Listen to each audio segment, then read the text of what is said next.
What does our world tell us about hair? From fairy tales to advertisements, movies and music videos, our icons are typically lusciously locked. Long, flowing hair has been a powerful marker of being a woman. But that's not how Afro-textured hair grows. Our hair generally grows upward and is tightly coiled, like this and like this. So what does our world tell us about Afro hair? Black students at the prestigious Pretoria High School for Girls protested a clause that banned wide cornrows, braids, and dreadlocks. Right now, school administrators say the girl's hair is a problem and it needs to be straightened or she'll get kicked out. But her mom doesn't understand how her hair looking like this is wrong. Mystic Valley Regional Charter School says the two sophomore students' hair extensions violates its dress code.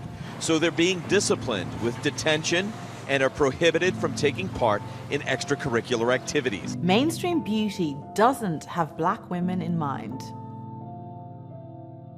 Instead, black women with Afro hair are expected to conform to an aesthetic that values straight hair.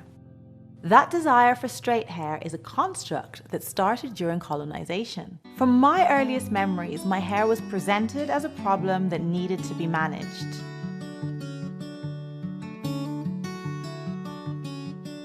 The concept of leaving my hair the way it grew from my head was crazy to me. From weaves to extensions, jerry curls, curly perms, straight perms, and straighteners, my hair was hidden. It was misunderstood, it was damaged, it was broken, and it was completely unloved. That's not surprising. I never saw anybody with hair like mine. Afro-textured hair was, and in many places is, stigmatized to the point of taboo. But it wasn't always this way.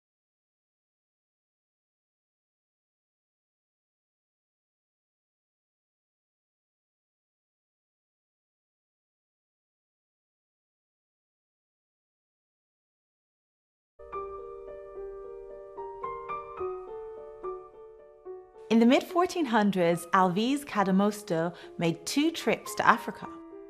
In his journal, he wrote this about the people in West Africa. Both sexes go barefooted and have no coverings to their heads, and weave and tie their hair, though short, into neat tresses. Neat tresses. Cadamosto's accounts were positive, partially because transatlantic enslavement didn't exist yet. There was no imperative to dehumanize Africans. To European observers, there is no sense of African hair being ugly or inferior. We see a similar sentiment in Yoruba proverbs.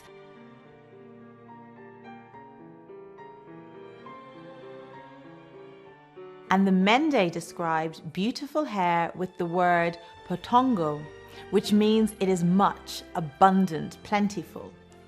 In reference to hair, the root word poto means long and thick. What contributed to the major shift in black hair? Slavery.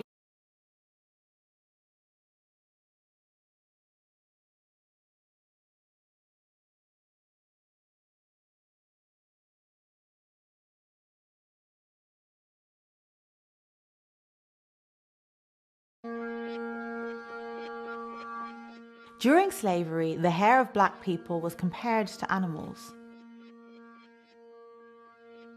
It was claimed that the tightly coiled African hair was similar to the wool of an animal.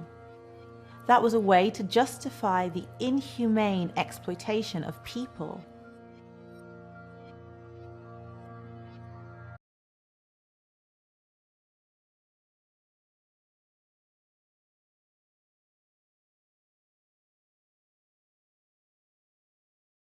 During slavery, a hierarchy emerged where there was a status attached to having more European features. Those with these features, including looser textured hair, while still denied access to basic human rights, sometimes had more opportunity. This is a pattern that was apparent from the context of slavery through emancipation and even up until the present day. Slavery was abolished in 1865, but the stigma around black hair was not.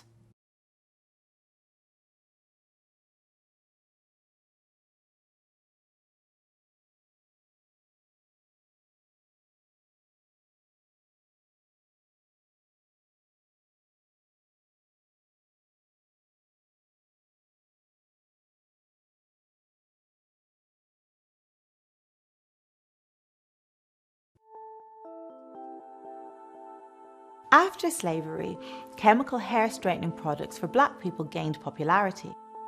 It was seen as one of the few avenues that could provide financial empowerment to black women at a time when those opportunities were practically non-existent.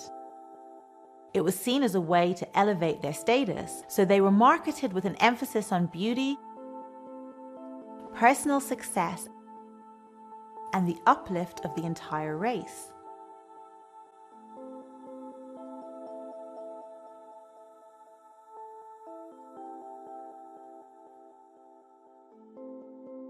It led people to believe that their black hair wasn't beautiful the way it was.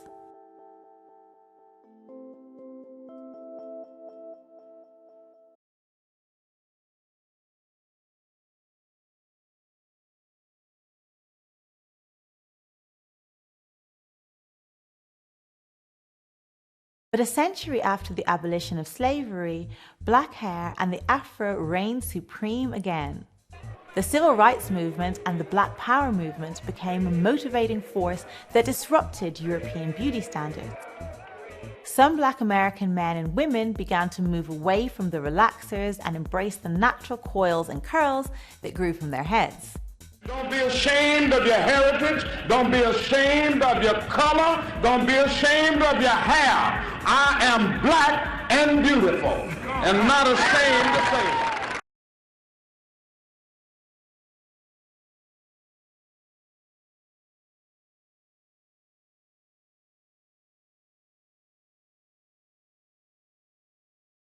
Fast forward to today, and while black hair is still not widely accepted, it is being celebrated at events like Curlfest, in TV commercials, and it's even emerging on red carpets and runways.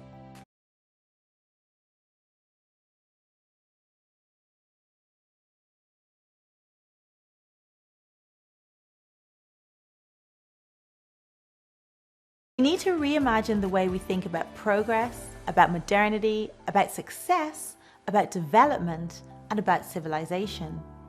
We need to think about the way we frame demands for inclusion and representation, and seriously rethink the way we attribute, or more often do not attribute, value to Indigenous knowledge systems. And yes, we need to reject many of the beauty standards we subscribe to, those that privilege lighter skin, thinner noses, or good hair. One of the easiest ways to demonstrate our nascent freedom? Wear our natural hair. So California is officially the first state to ban racial discrimination based on natural hairstyle. California became the first state to pass the Crown Act in 2019, aiming to ban race-based hair discrimination, and 6 other states followed suit. The natural hair movement is more than hair. It is a lifestyle. It is learning to be comfortable in the skin that you're in.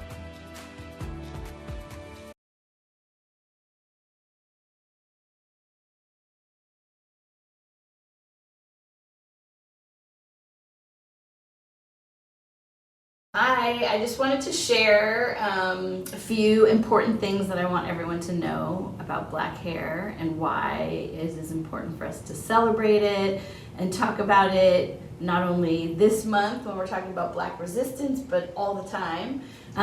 Did you know that people braided escape routes into black hair? And that was one way that aided their escaping, as well as some people had particular hair do's that they made that actually told people that they were ready to escape.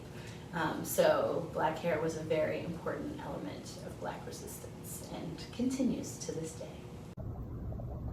So there's a beautiful song, a very important song by artist India Ari, and it goes, I am not my hair, I am not the skin, I am not your expectations, no. And I think it's an important thing for all of us to remember. We are not defined by our hair, we are not defined by our appearances. They're a huge part of our identity. They can be a huge part of our culture. Hair is a huge part of Black culture, and it's important and it's valuable and it has history. And at the same time, our hair does not define us.